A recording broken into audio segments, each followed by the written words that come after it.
guys, if you're new to Deception Bytes, hit the like and subscribe button and be sure to hit the bell to be notified of future videos.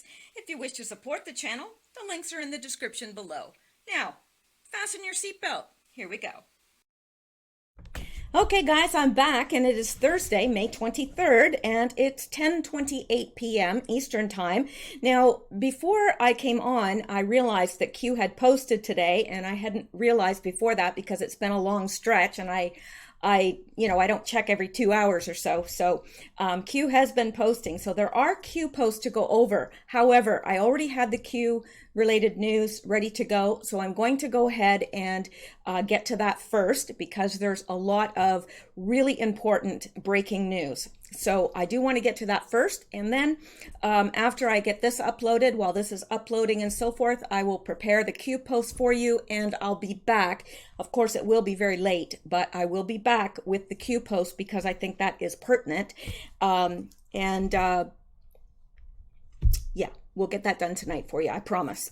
All right, so let's go over here to the Q news and get right into it because I'm telling you, you're going to be, if you haven't been on top of the news today, you're going to be very, very happy with what has happened.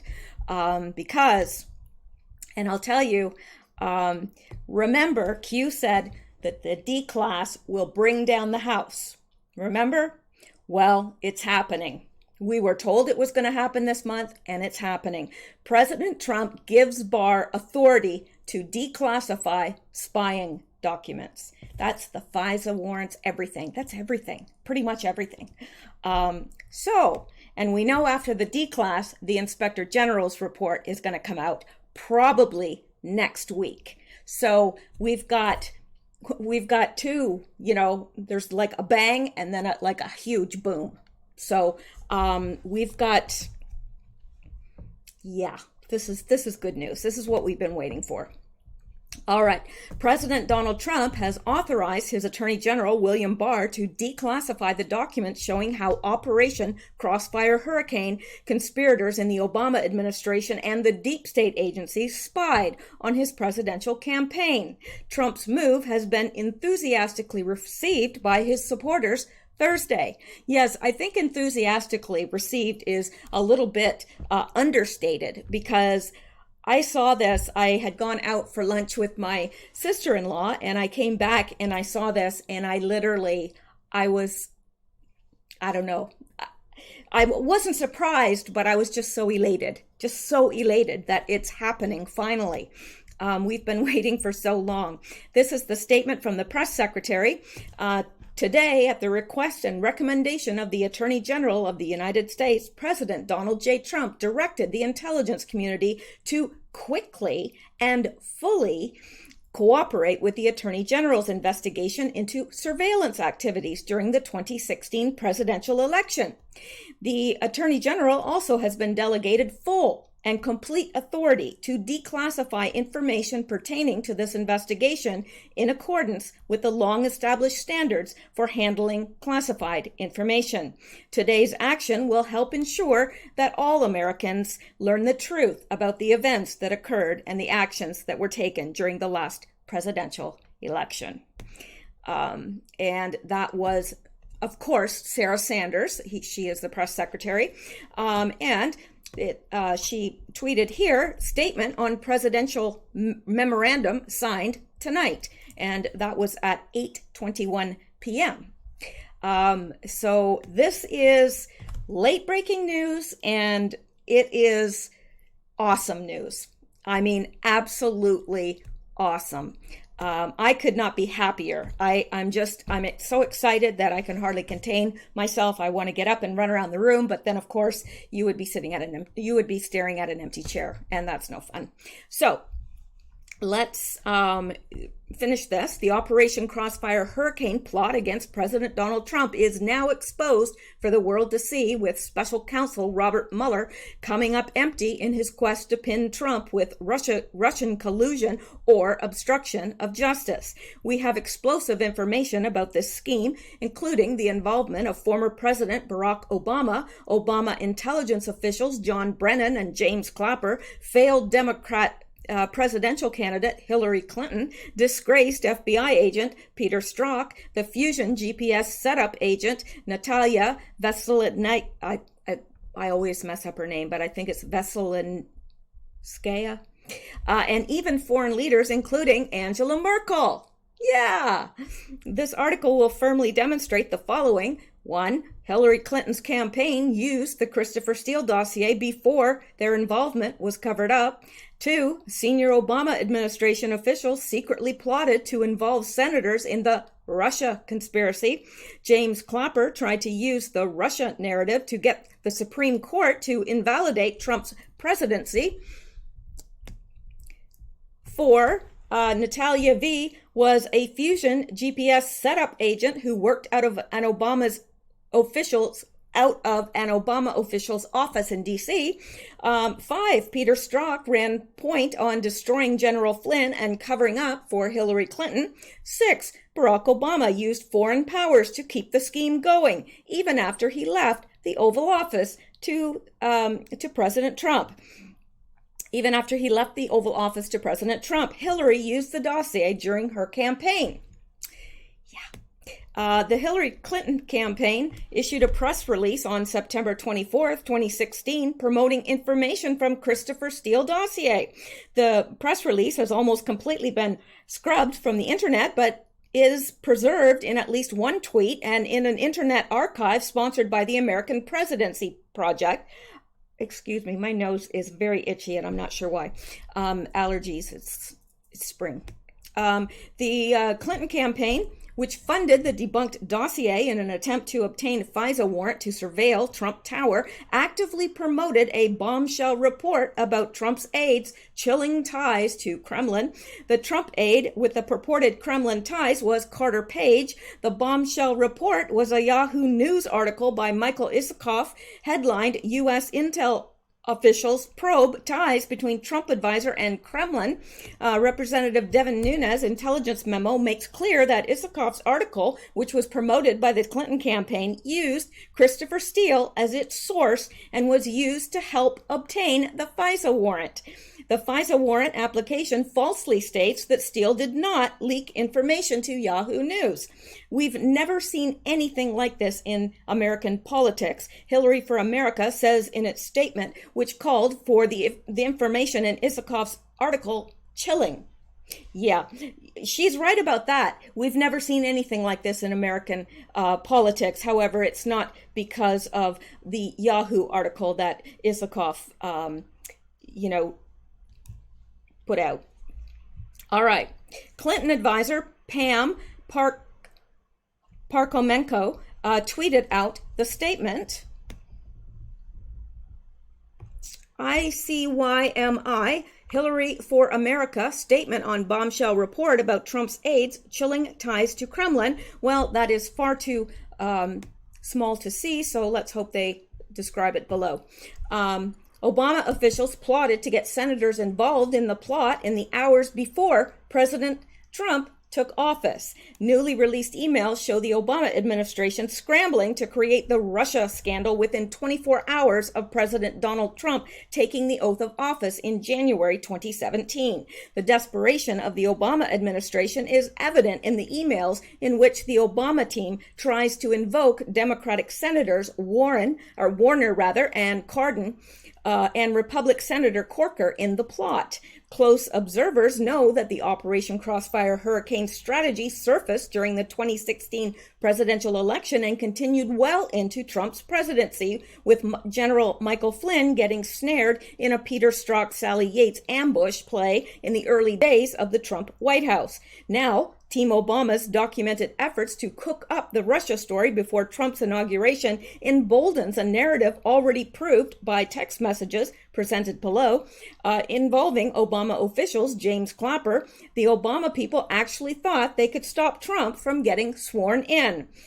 Judicial Watch, which obtained the emails in a Freedom of Information Act case, reports, quote, in a Thursday, January 5th, 2017 email chain, then State Department Congressional Advisor Hera Abbasi indicates that then Assistant Secretary of State for European and Eurasian Affairs, Victoria Nuland's bureau was attempting to get Russian investigation-related documents to the office of Senator Mark Warner office as quickly as possible. In June 2016, Nuland permitted a meeting between Steele and the FBI's legal attaché in Rome. Nuland told CBS News that the State Department knew about the Steele dossier by July 2016.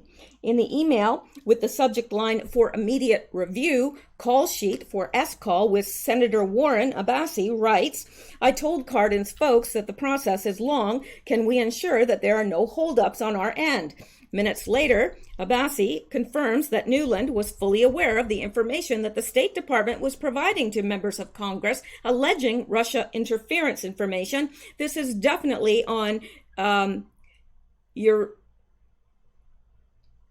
EURA/S radar, leaving no doubt that the State Department officials knew they were transmitting classified information in a Wednesday, January 18th, 2017 email with the subject line "Cables/M, former Foreign Service Officer Karim Bilge writes to State Department Congressional Advisor Hillary Johnson and others, highest class is secret/no foreign."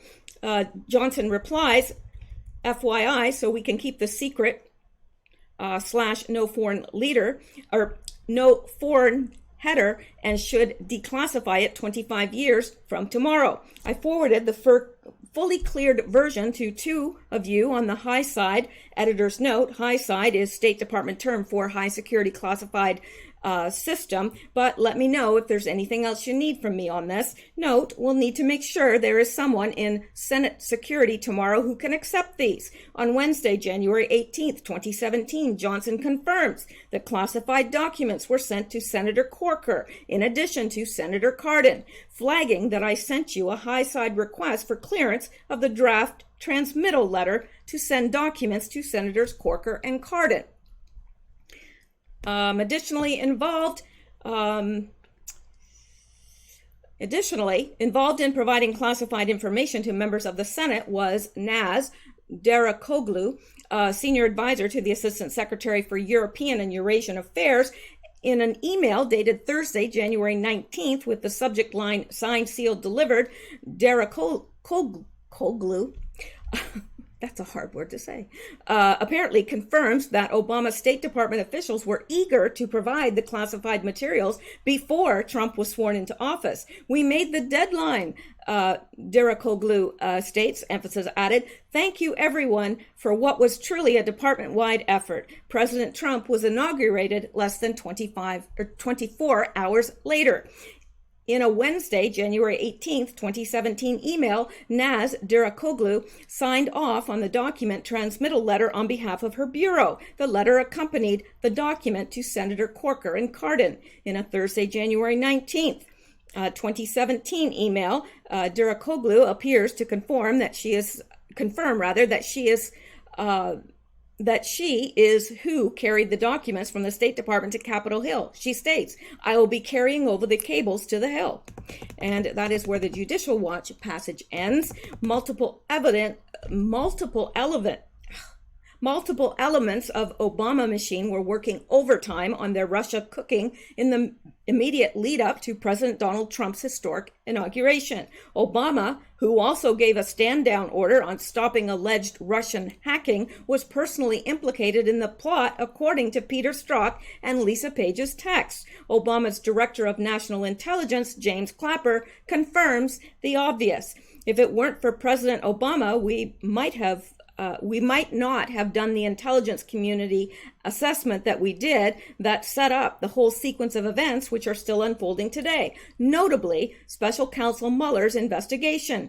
President Obama is responsible for that. It was he who tasked us to do that intelligence community assessment in the first place, Clapper said in his Anderson Cooper interview. Clapper plotted with Brennan at dinner. Catherine Herridge reported for Fox News in December In a December 12, 2016 text reviewed by Fox News, Page wrote to McCabe, by the way, Director of National Intelligence James Clapper told Pete that he was meeting with CIA Director John Brennan and Cohen for dinner tonight. Just FYSA for your situational awareness. Within a minute, McCabe replied, okay. Clapper tried to use Russia to get the Supreme Court to block Trump's presidency.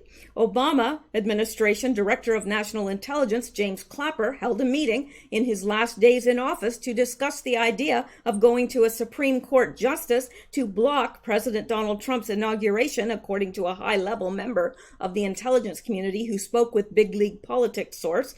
Clapper discussed blocking the inauguration on the grounds that Trump was an illegitimate president due to alleged Russian interference in the election, according to the sources. It is not known whether Clapper ever actually convened a meeting with a Supreme Court justice to discuss the Russia case, or whether he simply discussed the idea of doing so. But by the time Trump entered office on January 20th, the Russia narrative was already underway. A high-level member of the Intelligence Committee who witnessed the meeting said that Clapper discussed going to one of the 3 female Supreme Court justices to make the case that alleged Russian interference could invalidate Trump's claim to the presidency. Another text the witness sent to BLP's source around the same time described how the deep state was making General Michael Flynn a rising target for his alleged involvement with Russians, and stated that House Speaker Paul Ryan is a wild card in the deep state wars. Big League Politics recently reported on an audio tape in which Pulitzer Prize-winning journalist Seymour Hersh admitted that slain DNC staffer Seth Rich was the source for WikiLeaks' release of DNC emails in 2016, not a Russian hack. Hersh also said that Clapper and Obama administration CIA Director John Brennan helped to create the Russian narrative against Trump. So how did the conspirators do it? They used a setup agent named Natalia Veselitskaya. I can never pronounce her last name. The fabled Russian lawyer. Natalia, the conspirators got her in, then locked her out of the country.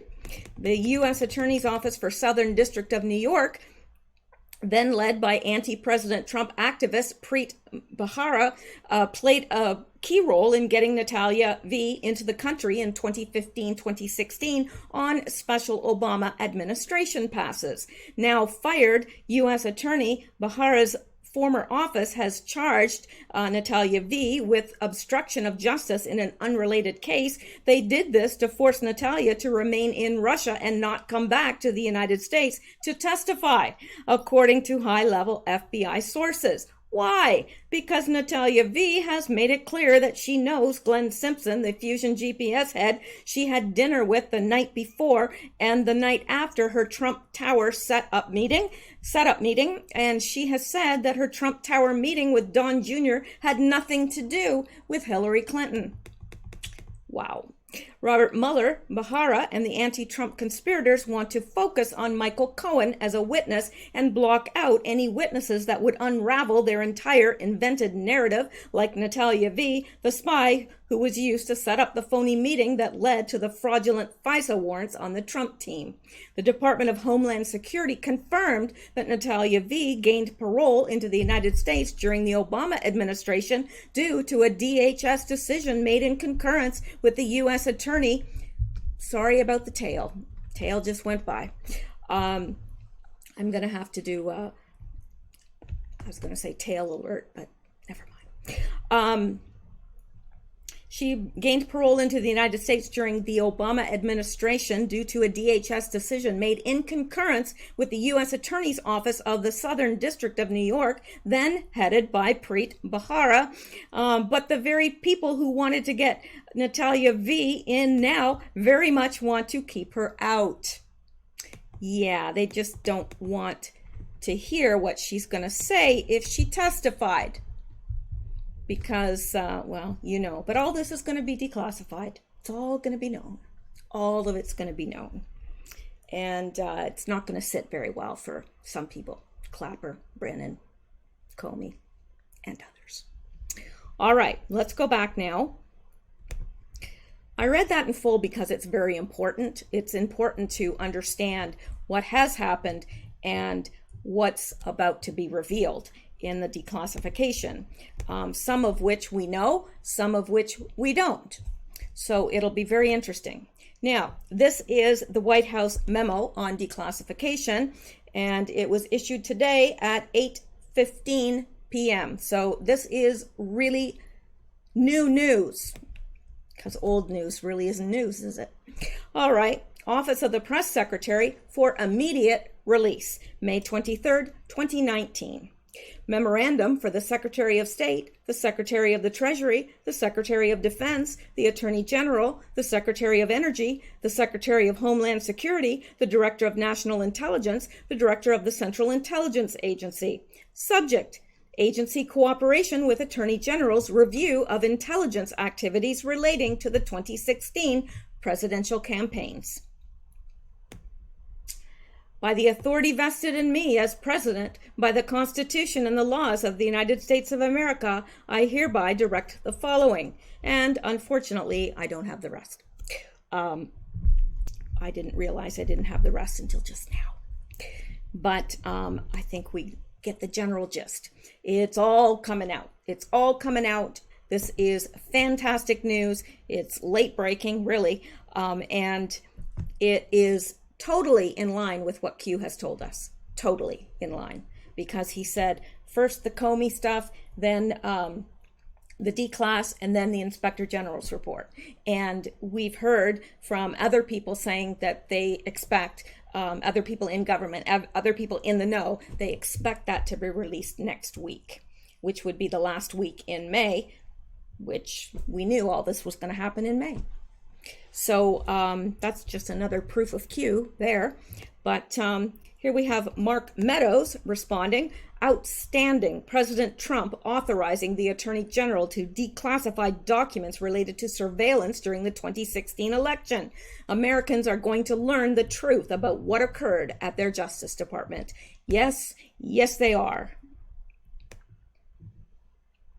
And this from President Trump. Today, at the request and recommendation of the Attorney General of the United States, President Donald J. Trump directed the intelligence community to quickly and fully cooperate with the Attorney General's investigation into surveillance activities. And this is the next tweet down from Donald J. Trump. During the 2016 presidential election, the Attorney General has also been delegated full and complete authority to declassify information pertaining to this investigation in accordance with the long-established standards for handling classified information. And he's basically just reiterating what the press secretary has already stated. Today's action will help ensure that all Americans learn the truth about the events that occurred and the actions that were taking place during the last presidential election, and will restore confidence in our public institutions. All right.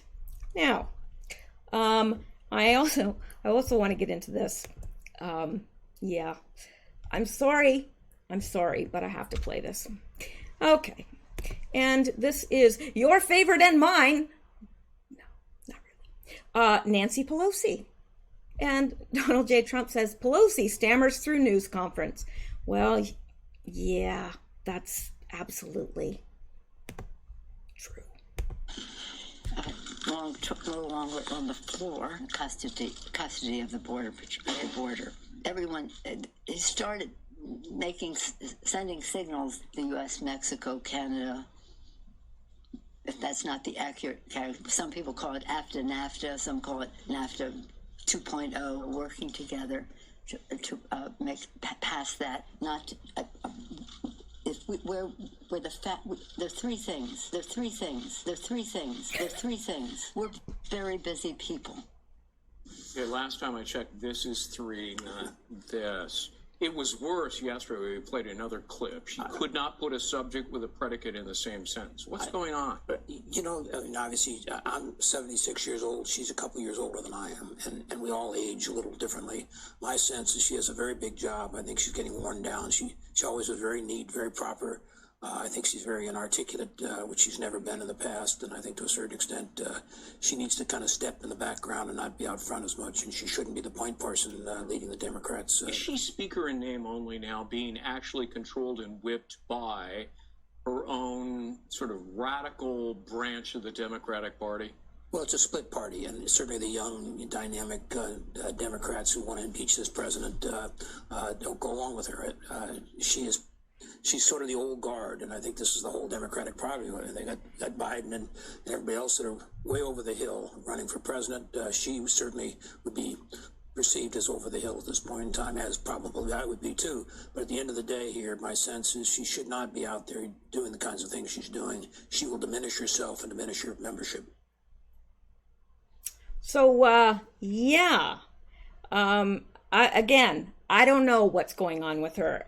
Could be Alzheimer's, could be alcohol. Now, somebody said that she has a lot of characteristics of cocaine use. Now, I don't know. I've never used cocaine, and I've never been around anybody that did. I've heard of, people talking about its use, but I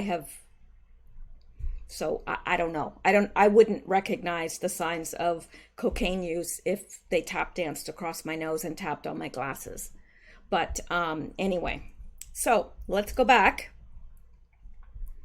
Sorry to make you listen to that, but I do have to torture you once in a while. All right, now let's go back to the news here. And let's get into this. Yeah, this one right here. Okay, and this is Schumer. Let's hear what he has to say. Says Schumer, we want the president to create jobs, create income, and create wealth for the average American. It's clear the president doesn't want to do any of that. Excuse me, where's this guy been living? Under a rock? Seriously. People are getting more wealthy. They have more take-home money than they've ever had. They have, there's the lowest unemployment rate ever, the best economy in probably 50, 60 years. Yeah, I don't know. I guess they think if they say it, it makes it so, I don't know. We want our Congress to perform its constitutional responsibilities and create jobs, create income, create wealth for the average American. We can do both. It's clear the president doesn't want to do any of that. For the month of April, 263,000 jobs created, way better than economists were looking for, expecting only 185,000. Check out that unemployment rate, 3.6%, continues to move lower. Wow. We are now at a 49-year low on the unemployment rate.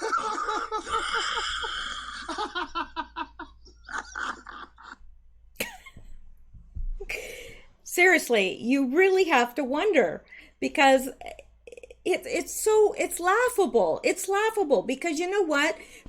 Now that was after President Trump, they were going into a meeting, and before the meeting, Nancy Pelosi is meeting with reporters and saying, well, this president is guilty of a cover-up. She never says what cover-up. Cover-up of what? What's he covering up?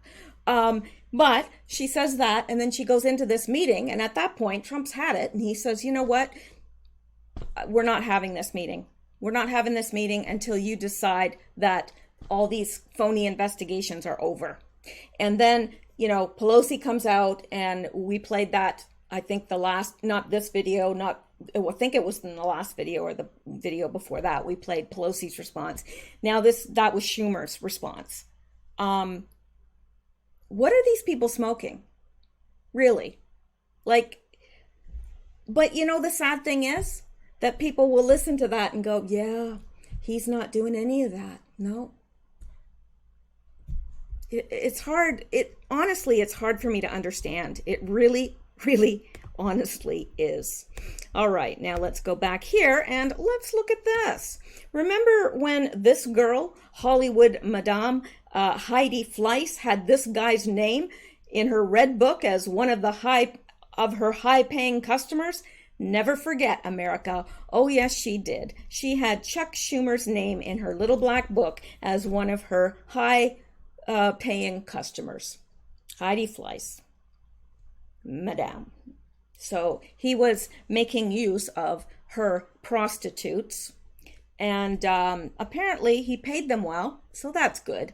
But yeah, and he has no business commenting on anything to do with Trump, really. This guy is a wart on the hand of humanity. That's what he is. He's a pimple on the butt of mankind. I could go on, but I won't. All right. Oh, you know I could go on. Okay, let's take a look at this now. I can't remember what this is now. Oh, yes. This is a little bit of comic relief. Okay, this is them trying to you know, make it look like they're relatable, I guess. Politicians AOC and Warren, pretending to be feminist, are discussing Game of Thrones, which is a show that glorifies porn and objectifies women. Why? Now, I'll have to admit, I have never seen an episode of Game of Thrones, and I had to ask somebody else because like I said, I don't watch TV. I have a TV, I just don't have cable or anything. And so I don't watch TV. I've heard of it. I know that it's a show on TV, but I didn't know anything about it whatsoever. But here they are discussing it, and you know, they're trying to state that they're feminists, but yeah, the show apparently glorifies porn and objectifies women. So let's hear what they have to say. So did you see Game of Thrones last I night? did. I'm sad. I'm disappointed about it. I was just really meh. I feel like we were getting so close to having this ending with just women running the world. Exactly. And then one the goes last crazy, two episodes, right. it's like, oh, they're too emotional. Yeah, exactly. Can't do The that. end. I was like, oh, this was written by So men. I was even willing at the end to make a quick allegiance shift when Danny went nuts. Right. So I was over to Sansa. I was like Team Yes. Sansa. I will redo my shirts. Totally. The whole thing. Totally. And yet Sansa, who already is Queen of the North, thank you very much. Right. She walks away saying, and I'll still be Queen of the North. I know. I was Come on, disappointed. Sansa, go for the big ones. I was disappointed. We need to get some feminist analysis up in HBO. Well, they need some help on this. They do. I think they're doing quite well on their own without their input. And here's another thing that I've been noticing lately. I'm seeing all these t-shirts in Walmart, everywhere. The future is female. Are you kidding me? Really? The future is female? What, are we supposed to just do away with men? I don't think so. I don't want to do away with men. I don't know about what all you other women are thinking, but I don't want to do away with men.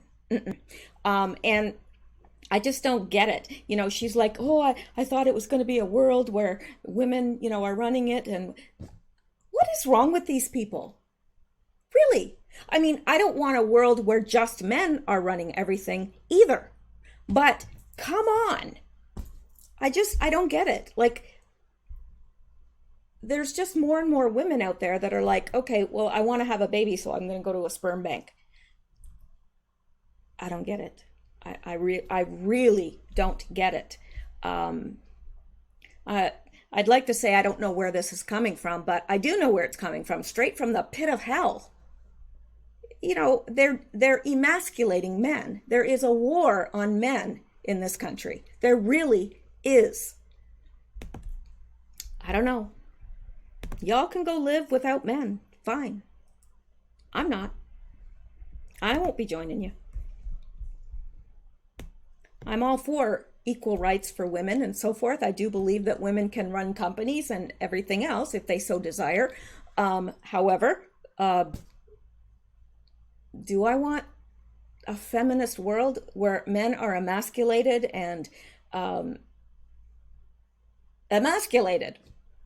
That's how men, you know, they are totally being emasculated, and they're portrayed in all the shows and everything as weak and wishy-washy, and it's like they refer to masculinity as toxic. Well, you know what?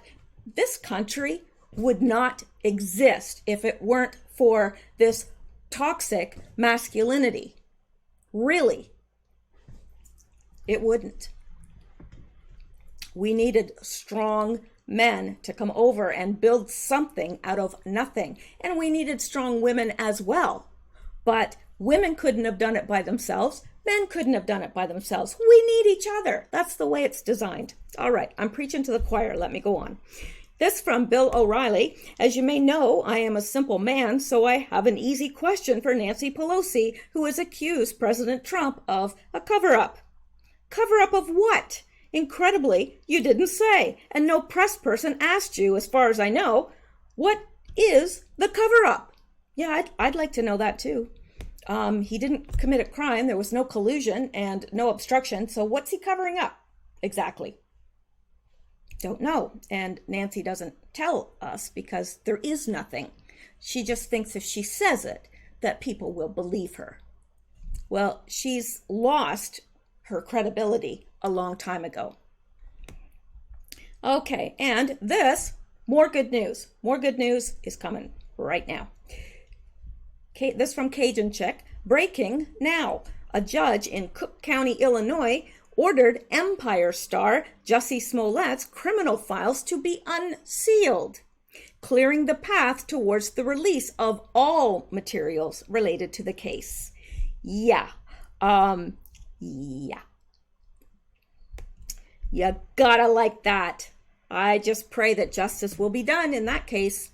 You know, if that was a white person claiming that black people had, attacked him and put a noose around his neck and everything, there would be all sorts of outrage and, especially if it was found out that the white person was making that up. Oh, it would be all racism, blah, blah, blah. You know the narrative that would occur and how they'd spin it. All right, this by Kevin Shipp. Okay, this is very interesting, and I don't know if I should get into it here, but it's just so darn interesting, I don't want to leave it. So, because I know that I want to get through this and get through the Q post, so I'm going to have to keep a careful watch on the time. Now, this by Kevin Shipp. I was in the CIA and witnessed the cartoonish video graphics claiming the crash was caused by a spark in the central fuel tank. It was so idiotic and implausible, it was embarrassing. There was no doubt CIA management covered up what really happened. And this is, did Trump send TWA 800 signal at Montoursville? And there are many towns in Pennsylvania's 12th congressional district larger than Montoursville, but the president chose Montoursville. Now,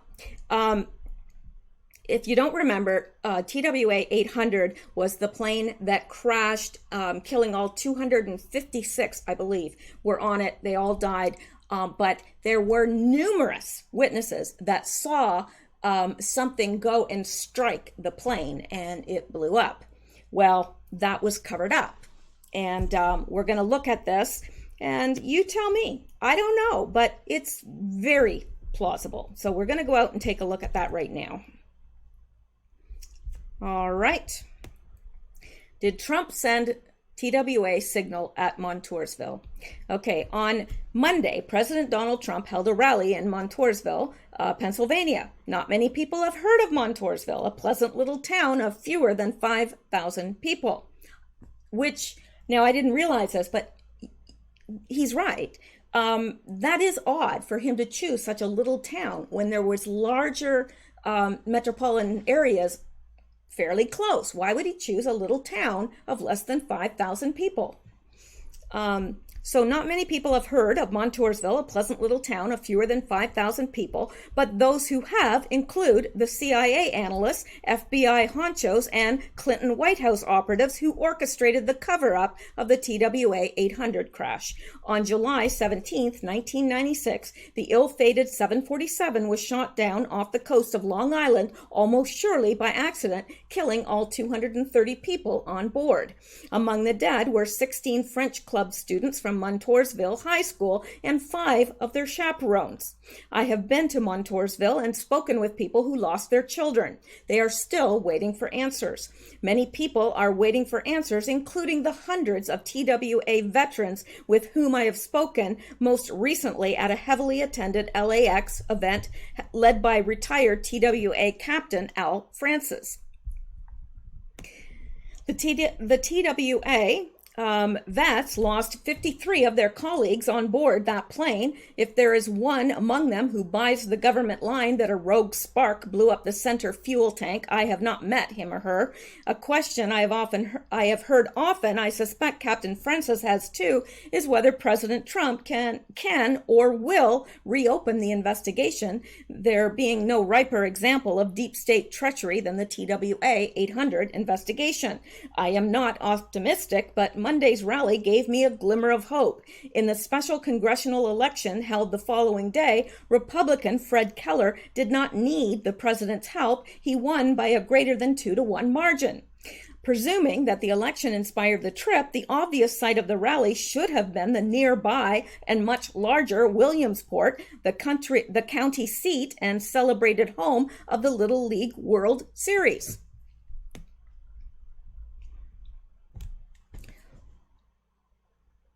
Indeed, there are many towns in Pennsylvania's 12th district larger than Montoursville, but the president chose Montoursville. If they don't know this already, here in brief is what Trump's people need to know. According to an air traffic controller at New York TRACON, a primary radar return, ASR 9, indicated vertical movement intersecting TWA 800, and then TWA 800 disappeared. As anti-terror czar Richard Clark tells it, he immediately called a high-level meeting in the White House Situation Room. Illegally, but publicly, the FBI seized control of the investigation from the NTSB within hours of the crash. According to CIA documents, the DI, Director of Intelligence, became involved in the missile theory the day after the crash occurred. The CIA's George Tenet told the 9/11 Commission in March 2004 that a wall prevented the CIA and FBI from cooperating on national security issues. As the CIA documents prove, the CIA and FBI collaborated uneasily on the TWA 800 investigation for the next 16 months, wall or no wall. According to the CIA, within 2 weeks of the disaster, FBI agents had interviewed 144 excellent witnesses to a likely missile strike and found the evidence for such a strike overwhelming. The CIA analyst boasted of encouraging the FBI from releasing its missile report. He seemed to have succeeded. 2 weeks later, the FBI permitted the New York Times to interview one and only one eyewitness. He saw the event out of the corner of his eye and thought it was a bomb. The NTSB eventually identified 258 eyewitnesses who had seen a glowing object streaking towards TWA 800. At least 56 had followed the object from the horizon. The Times interviewed none of the 258. The eyewitnesses were not easily explained away. With the NTSB illegally shut out of witness review, the FBI turned the task over to the CIA. Working with just 1/3 of the witnesses' statements, the CIA concluded that the witnesses saw the aircraft ascend more than 3,000 feet after a spontaneous explosion blew off the plane's nose. I hate it when a spontaneous explosion blows off your nose. In April 1997, the head of the FBI missile team, Steve Bongard, bucked the brass and demanded to know why the CIA had failed to account for the 8 witnesses who saw an object hit the aircraft. The CIA blew him off. Instead, the CIA created a specious animation to promote its exploding fuel tank theory. The FBI showed the animation once when it closed the criminal case in November 1997. To sell this lie, as the CIA documents prove, the CIA created at least 3 critical witness statements from whole cloth and fragmentally corrupted more than 200 others. The Deputy Attorney General, who successfully oversaw the investigation, Jamie Corlick, left the Justice Department in 1997 to take a job with Fannie Mae. She would make more than $25 million over the next 6 years. In 2004, Corlick left Fannie Mae to become a member of the 9/11 Commission. Interesting. In April 2004, Attorney General John Ashcroft testified to the 9/11 Commission. The single greatest structural cause for September 11 was the wall. That being a wall between the CIA and the FBI, which prevented them from colluding on certain cases. Full disclosure, Ashcroft continued, compels me to inform you that its author is a member of the commission. Yes, that commissioner was Jamie Corlett. As the nation learned in the aftermath of 9/11, the wall that was breached all too easily to protect the secrets of TWA 800 held much too firmly when it came to the secrets of our enemies.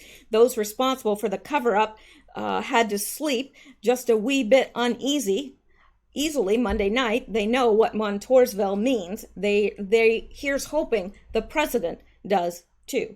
Now we can. I have no doubt believing that President Trump knows what Montoursville represents. Was he sending a signal to those who had covered this up that it will be revisited, that he knows? Because really, holding it there does not make sense. There's less than 5,000 people there, and there's a lot of surrounding areas that have far larger metropolitan areas. So that is an unlikely place to hold the rally, but he did. Was he sending a message? I think he was. Personally, I do. And I pray that is so, that this will be revisited, because those families need closure.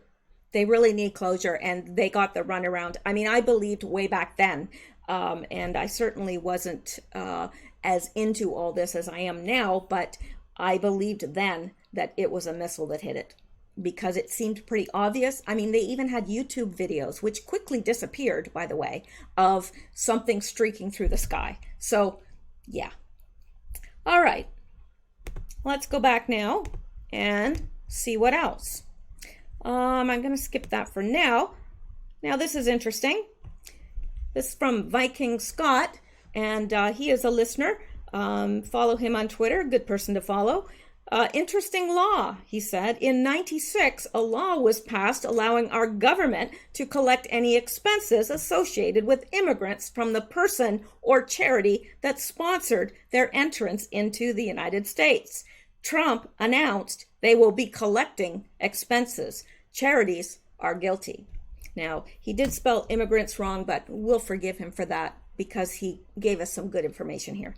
So yeah, apparently in 1996, but nobody's ever really enforced the law. There was a law passed that allowed the government to collect expenses associated with immigrants from the person or charity that sponsored their entrance into the United States. Well, we know that there's all sorts of charities that are sponsoring immigrants into the States. So Trump has announced he's going to be collecting expenses. Yay, go Trump.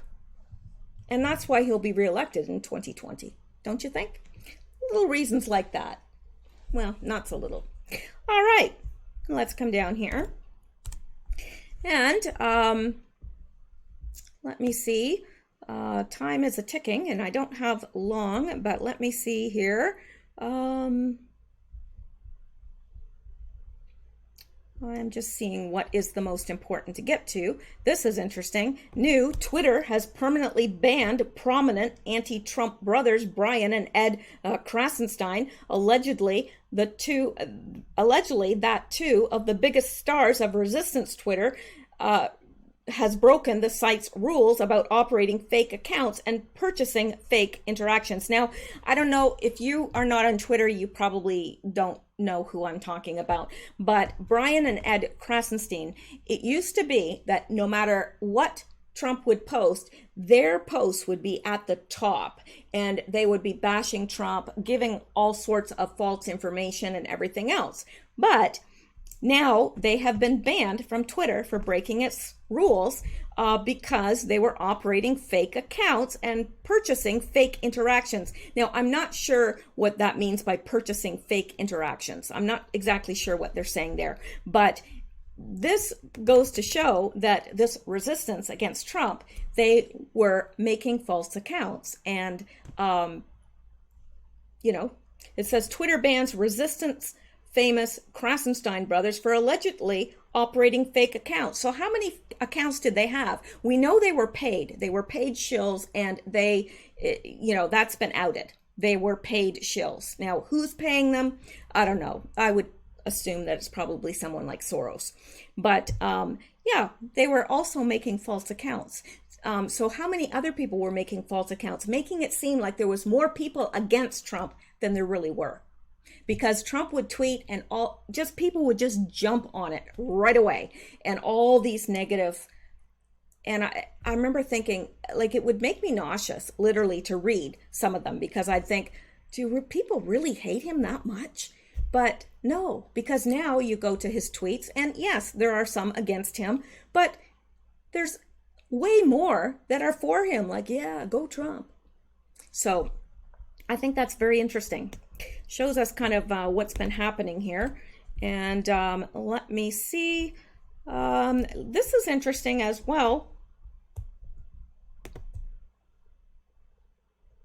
There's a lot interesting here. Most illegal immigrants in U.S. receive government benefits, costing taxpayers billions. Now, most studies show illegal immigrants are a net consumer of hang taxpayer. on. Now, that's not the narrative that you will hear from most mainstream sources, and certainly not from the Democrats. But the stats show that most illegal immigrants in the U.S. receive government benefits, and it's costing us, the taxpayers, billions. More than enough to build the wall. Let's just say that. So this week, the U.S. Supreme Court considers whether to count self-identified illegal immigrants in the 2020 census. Cities worry adding the citizenship question should undercount 6.5 million people. Their argument, however, isn't just about political power, but billions of dollars in federal funds states expect. The case underscores what experts say is a growing cost to taxpayers from the surge of Central American families and unaccompanied minors.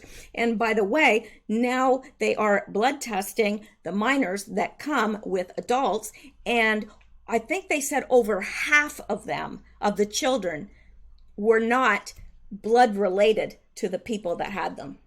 So, yeah, that's pretty wild. We're talking about millions of dollars in taxpayer benefits over the next few years, said Dan Stein, director of the right-leaning think tank Federation for American Immigration Reform. The payout for the taxpayer is enormous, and income to the Treasury is minuscule. A FAIR study in 2017 found illegal immigrants are a net consumer of taxpayer benefits worth more than $100 billion a year, not including the costs of enforcing the border. And they were bucking the few billion that Trump wanted to build the wall? Give me a break. While federal benefits are supposed to be off limits, in practice, many are not. More than 25,000 undocumented workers receive subsidized housing, according to the U.S. Department of Housing and Urban Development. Children receive free education, and most qualify for English lessons and free school breakfast and lunch. Illegal immigrants do not qualify for Obamacare, but under federal law, hospitals and clinics are required to provide urgent medical care without regard to legal status. Pregnant women are entitled to prenatal and postpartum care under the Women, Infants, and Child's Program. Infant delivery costs are paid for by Medicaid. A study in the Journal of the American Medical Association found a federal state immigrant insurance program cost $2 billion a year in emergency treatment, not including the $1.24 billion in infant delivery expenses. Illegal immigrants are not entitled to food stamps, but families with U.S.-born children are. According to the Center for Immigration Studies, 31% of such families use the SNAP program, and more than 50% of Central American families in the U.S. use at least one welfare program. Yeah. This is especially true of asylum seekers, said Arthur, a former immigration judge, now with the Center of Immigration Studies and immigration think tank. Arthur said because there is 3 to 5 years lag time between apprehension and court appearance, young asylum seekers put down roots, allowing many to access programs they are initially unaware of or afraid to use. You're going to buy a house, get a job, have kids, he said, so the entire life changes, and that means their claim changes because of a lack of bright line for immigration judges. Appeals are endless and people don't leave. That doesn't make a whole lot of sense to me, but recognizing that many illegal workers fill jobs communities need, 26 states offer them state-funded benefits. New York State offers up to $300 a month in cash assistance. 11 states offer free or subsidized medical and hospital care. California offers food stamps, legal services, and benefits for those over 65 or disabled. Governor Gavin Newsom recently asked for an extra $50 million from lawmakers to serve the state's illegal immigration population. So I'm not going to go all the way through this and read all the rest, but I did want you to be aware of that because it just further legitimizes Trump's concern about the border. But the Democrats either don't care or don't get it. And I think it's the former. I think that they just don't care because these are the people that are going to vote for them because the Democrats are the ones giving out all these programs. So they know that the illegal immigration population is going to vote Democrat, and so are dead people, apparently, because it seems like there's a whole lot of dead people voting, and they always vote Democrat. I don't get that. Do you? And I suggested on Twitter, that we need to put up the walk away signs because we need to convert these dead people from, the Democratic Party to the Republican. And, I don't know how else to do that. We need to put up signs in all the graveyards, walk away signs. Yeah. Dead people voting Republican, voting Democrat. It's a big issue. No, what's wrong? What is with these dead people? I mean, you can vote Republican all your life. You die and suddenly you're a Democrat. It's amazing how that works. Okay, now let's see if there's any little one I can cover before I get off here. There's a lot of stuff I need to cover, man. I think tomorrow's going to be a day when I'm going to have to do 2 of the Q-related news. And then if Q posts, I'm just going to have to suck it up, I guess. All right. Well, that's it for tonight. However, it's not totally it for tonight because I am going to look at the posts from Q and I'm going to bring those to you tonight. Now, it may be after it will be after midnight at this time. So it'll actually be tomorrow, technically.